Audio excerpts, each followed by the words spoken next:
Hello students, welcome again our free tutorial YouTube channel. This is निशा पमार. हम लोग यहाँ पे पार्टनरशिप के बारे में स्टडी कर रहे हैं. पार्टनरशिप का मैंने अब आपको लास्ट वीडियो में डेथ ऑफ अ पार्टनर वाला टॉपिक स्टार्ट कराया था. उसमें मैंने आपको डिजीज़ पार्टनर्स कैपिटल अकाउंट हम लोग कैसे मेंटेन करते हैं उसके बारे में बताया था. हमने अभी तक एग्जाम्पल नहीं लिया है, सिर्फ मैंने आपको फॉर्मेट बताया था और उसके अंदर कौन कौन से आइटम्स हम लोग डालते हैं हमने उनके बारे में डिस्कस किया था. साथ ही हमने जो प्रॉफिट एंड लॉस सस्पेंस के नाम से हम उसमें एक एंट्री करते हैं जो कि आपका प्रॉफिट होता है उसकी डेथ तक के टाइम का, तो वो हम कैसे कैलकुलेट करते हैं हमने उसके बारे में स्टडी किया था. तो स्टूडेंट अभी तक की जो वीडियो है उसका लिंक आपको नीचे डिस्क्रिप्शन बॉक्स में मिल जाएगा. आज मैं आपको डिजीज़ पार्टनर कैपिटल अकाउंट का एक एग्जांपल लेके आपको अच्छे से समझा देती हूँ जिससे कि आपको ये और अच्छे से क्लियर हो जाएगा. सो स्टूडेंट हमारा एग्जांपल है A B and C are partners in a firm sharing profits in the ratio 5:3:2. Firm closes its accounts 31st March every year. A died on 30th September 2012. There was a balance of rupees 47,000 in A's capital. ए के capital account का आपको balance दिया हुआ है 47,000 rupees. There was in the beginning of the year. आपके ये जो balance दिया हुआ है ये बिगनिंग ऑफ द ईयर दिया हुआ है. In the event of death of a partner the partnership deed provides. अगर किसी पार्टनर की डेथ हो जाती है तो हमें ये सारी एडजस्टमेंट्स करनी होती हैं. सबसे फर्स्ट इसमें आपकी है interest on capital will be calculated at 12% per annum. Interest on capital आपको पे करना है 12% पर एनम के हिसाब से. The deceased partners representative will be paid 16,000 for his share of goodwill. और 16,000 की आप उसको गुडविल दोगे. His share of reserves which is 50,000 shall be paid to his executor. और जो आपका 50,000 का रिज़र्व है उसमें से जितना उसका शेयर बनता है वो आप उसको पे करोगे. His share of profit till the date of death will be calculated on the basis of sales. और आपको जो प्रॉफिट कैलकुलेट करना है प्रॉफिट एंड लॉस सस्पेंस जो हम एंट्री करते हैं वो वाली वो आपको कैलकुलेट करना है on the basis of sales. यहाँ पे आपको लास्ट ईयर की सेल दी हुई है 10 लाख रुपीज़ और अभी तक की जो आपकी सेल है सितंबर तक वो दी हुई है 2 लाख रुपीज़. प्रॉफिट आपका लास्ट ईयर का 1 लाख रुपीज़ हुआ था. यहाँ पे हमें ए का कैपिटल अकाउंट मेंटेन करना है. तो सबसे पहले हम लोग ये हमारा फॉर्मेट होता है कैपिटल अकाउंट का पर्टिकुलर अमाउंट. सबसे पहले हमारा काम क्या होता है यहाँ पे बैलेंस ट्रांसफ़र करना. तो हम डाल देंगे बैलेंस सी डी. कितना बैलेंस दिया हुआ है उसका 47,000 रुपीज़ आपको गिवन है. उसके बाद हम लोग इंटरेस्ट ऑन कैपिटल देंगे उसे. तो यहाँ पे डाल देंगे हम लोग बाय इंटरेस्ट ऑन कैपिटल. उसके 47,000 की कैपिटल है उसके ऊपर 12% के हिसाब से हम लोग कैलकुलेट करेंगे. तो ये हमारा आ जाता है 2,820 रुपीज़. ठीक है. उसके बाद नेक्स्ट इसमें आपका पॉइंट है कि उनको 16,000 की जो गुडविल है उसमें उसका शेयर हमें पे करना है. तो देखो 16,000 की गुडविल है तो हम लोग ये कैसे एंट्री हमारी कैसे होती है. ये एंट्री हम लोग करते हैं gaining partner debit to retiring partner या फिर टू डिजीज़ पार्टनर. यहाँ पे आपका डिजीज़ वाला केस है तो हम डिजीज़ पार्टनर को क्रेडिट करेंगे. तो जो गेनिंग पार्टनर है उनके लिए हमें उनका गेन रेशो कैलकुलेट करना पड़ेगा. यहाँ पे आपका रेशो जो दिया हुआ है वो 5:3:2 दिया हुआ है. बाकी कोई इन्फॉर्मेशन नहीं है. तो इस केस में हम लोग क्या करते हैं हम सिर्फ जो पार्टनर जा रहा है या जिसकी डेथ हो गई है उसका शेयर वहाँ से हटा देते हैं और बाकी के जो बच गया वो हमारा गेनिंग शेयर हो जाएगा.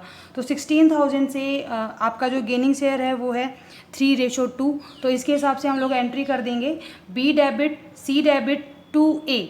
ठीक है. तो एंट्री यहाँ पे हम लोग कर देते हैं यहाँ पे by B's capital and by C's capital.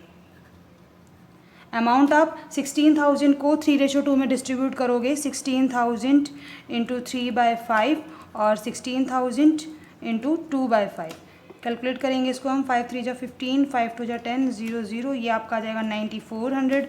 यहाँ पे कैलकुलेट करेंगे 3,200 तो ये आपका आ जाएगा 6,400 रुपीज़. ठीक है. 96 तो यहाँ पे आपका 96 आ गया और ये आपका हो गया 6,400 रुपीज़. अब इसके बाद नेक्स्ट हमें रिज़र्व में उसका शेयर देना है. तो रिज़र्व आपके टोटल 50,000 के हैं. टोटल 50,000 नहीं है, उसका जो शेयर है वो 50,000 का आपको गिवन है।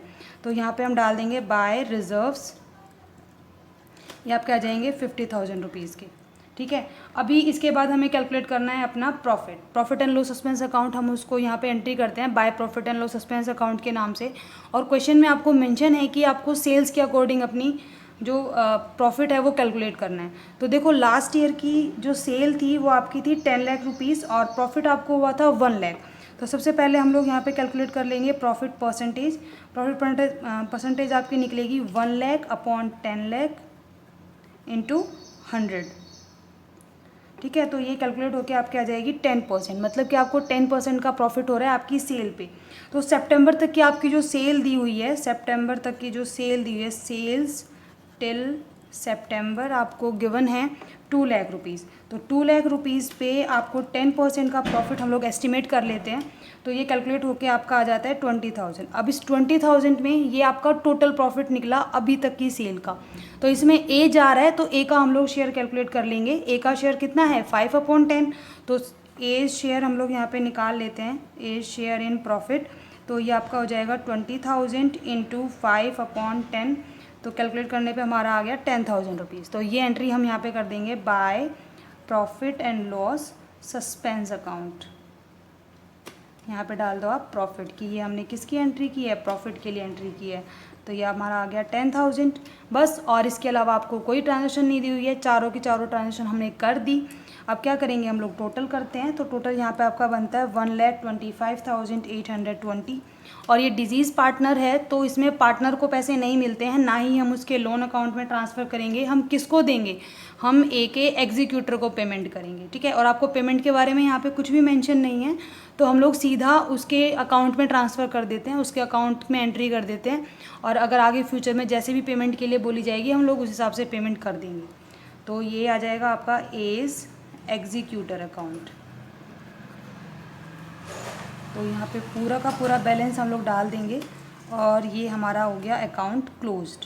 ठीक है, और अगर इसी क्वेश्चन में आपको ये बोल दिया जाए कि आपका एग्जीक्यूटर अकाउंट भी मेंटेन करना है और आप उसको कुछ कैश में पेमेंट करोगे, कुछ पेमेंट आप उसको इंस्टॉलमेंट में करोगे, तो executor account same to same आपके जो लोन अकाउंट मैंने आपको बताया था रिटायरमेंट के टाइम पे, सेम वैसे ही बनता है, उसमें कुछ भी डिफरेंस नहीं आएगा, वो बिल्कुल सेम वैसे ही बनेगा।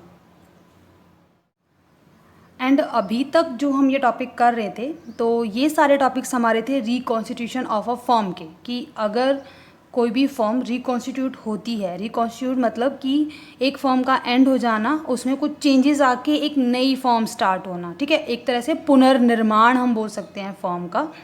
तो वो कौन कौन से केसेस थे, सबसे पहले हमने किया change in profit share ratio among the existing partner, उसके बाद हमने किया admission of a partner, retirement of partner, death of a partner.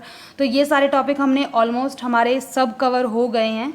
उसके बाद हमारा एक टॉपिक और था amalgamation of partnership form. Amalgamation क्या होता है कि आप दो या दो से ज़्यादा पार्टनरशिप फॉर्म को मिक्स करके एक फॉर्म बना लेते हो और फिर वो आपकी फॉर्म रिकॉन्स्टिट्यूट हो जाती है, तो फिर वो एक पार्टनरशिप फॉर्म बन के काम करती है। तो वो वाला जो टॉपिक है वो अभी आपके सिलेबस में नहीं है, वो जब आप लोग ग्रेजुएशन करोगे तो वहाँ पे वो टॉपिक आपको स्टडी करना है। तो यहाँ पे 12th तक के सिलेबस में आपका सिर्फ इतना ही है जितना हमने अभी तक कवर किया है। इसके बाद हमारा पार्टनरशिप का एक टॉपिक और बच गया है कि अगर आप पार्टनरशिप फॉर्म को ख़त्म करना चाहते हो तो देखो फॉर्म को ख़त्म करने के दो ऑप्शन होते हैं कि या तो आपने फॉर्म को ही बंद कर दिया, मतलब आपको बिजनेस ही नहीं करना है, आपने सारा बिजनेस ही बंद कर दिया। सेकेंड थिंग होती है कि आपने सिर्फ पार्टनरशिप ख़त्म करी। पार्टनरशिप ख़त्म करिए मतलब दो आदमी आप लोग काम कर रहे हो, अगर एक बंदा नहीं चाहता है कि वो पार्टनरशिप कंटिन्यू रखे तो आपने उसको उसका हिसाब देके उसको भेज दिया, लेकिन आप अकेले फिर भी उस बिज़नेस को चला रहे हो। ठीक है, तो वो होता है कि पार्टनरशिप का एंड होना। तो पार्टनरशिप फॉर्म का कैसे एंड होता है, उस टाइम पे हमें कौन सा अकाउंट बनाना होता है, क्या क्या सेटलमेंट्स करनी होती हैं, अभी हम उनके बारे में स्टडी करेंगे। तो जो नेक्स्ट हमारा जो टॉपिक है, नेक्स्ट वीडियो जो हमारी आएगी वो आपकी होगी dissolution of partnership form. And student अभी तक के किसी भी टॉपिक में पार्टनरशिप के हमने जितना भी कॉन्सेप्ट क्लियर किया है अभी तक, अगर आपको किसी में भी कोई डाउट है तो आप हमारे कमेंट सेक्शन में कमेंट करके पूछ सकते हैं। Thank you.